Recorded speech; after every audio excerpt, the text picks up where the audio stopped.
Fostering is a huge part of our mission to save animals. When you foster an animal in your home, instead of having them live in a kennel, it opens up their chances to finding a forever home. The reason it's so important to foster is because it gives animals some time to heal, grow, or get some extra tender love and care before they find their forever home. Fostering is the main reason we can open up space in the shelter to take in more animals, and it really helps us maintain our save rate. When our animals are in foster homes, they're seen in a different light. They get some home experience, which gives us a better picture to give to potential adopters. They also have a chance to be seen by people who may have never otherwise come to the shelter to see them.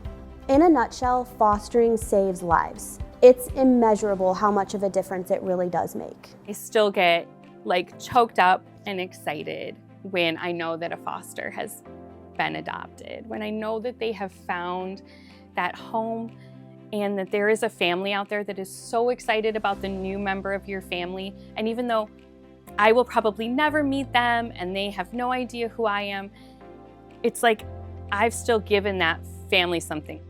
The impact that you can have on an animal and an animal that just needs a chance. And thinking about dogs that come in as strays, or where their family has had to give them up and they're really scared now, or they've been through some situation that just is really difficult, and to be able to help them just become a normal dog, because that's all they really want to do is be a normal dog, play, have a family, love people, and go lie in the sunshine. What dog wouldn't want just a really good life like that? The animals in need of foster can be broken down into 4 main categories. That's going to be animals with behavioral needs, so maybe cats or dogs who need some extra one-on-one training or just time away from the shelter, maybe they've been here too long. Animals with medical needs, so animals who are either preparing for surgery, recovering from surgery, getting over an illness or a sickness. Cats who are nursing or pregnant, or kittens who are too little to eat on their own or are too small for adoption. There's also animals here who are part of our Harbor program. That's animals whose owners are experiencing a crisis or going through a traumatic event and they need a temporary placement for their animals. It also includes animals who are here as part of a court case, so an ongoing legal matter. We are the holding facility for animals in Washtenaw County. It makes the most sense to get them into foster because they're not up for adoption, so they don't need to just sit here in a kennel. Foster home is critical for those animals. Before taking home a foster animal, you will know which of those categories they fall into, and you'll get all the details of the animal that you take prior to taking them. We also supply you with everything that you would need to foster. You shouldn't have to spend any of your own money to foster with us. We want to make it as easy as possible for you to foster so that you can focus on getting to know your animal and finding them a forever home.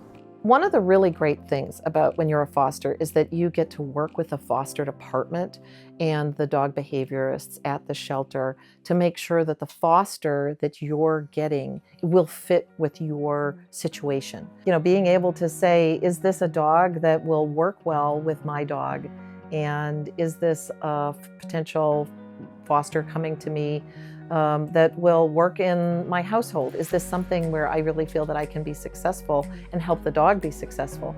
You won't know if it's right for you unless you try fostering. So if you love cats, if you love dogs, if you love rabbits, if you love any other animal, it's worth contacting the foster department and saying, how can I get involved? How can I do this? I'm interested in it. What resources do you have for me? And they're going to help you get started. To foster with us, you would just need to be at least 18 years old, have a reliable source of transportation, provide vet records for the animals currently living in your home, that they are up to date on vaccine and that they're sterilized, and that you're not fostering with any other organization while you're fostering with us. If you're planning to take home animals with specific behavior needs or bottle baby kittens, there are going to be some specific trainings that you'll take before taking home those animals. You'll find those on what's called our volunteer resource library, and once you watch the foster orientation, you'll become very familiar with that resource. If you'd like to get started, Simply fill out the foster application and watch the quick orientation video. That will give you all the ins and outs of how the foster process works. If you're unable to foster at this time, but you would still like to help, you can always check out our website where you can donate or purchase items off of our wish list that will go directly to our foster animals. Thank you all so much. We will be excited to meet you and send you a foster animal very soon.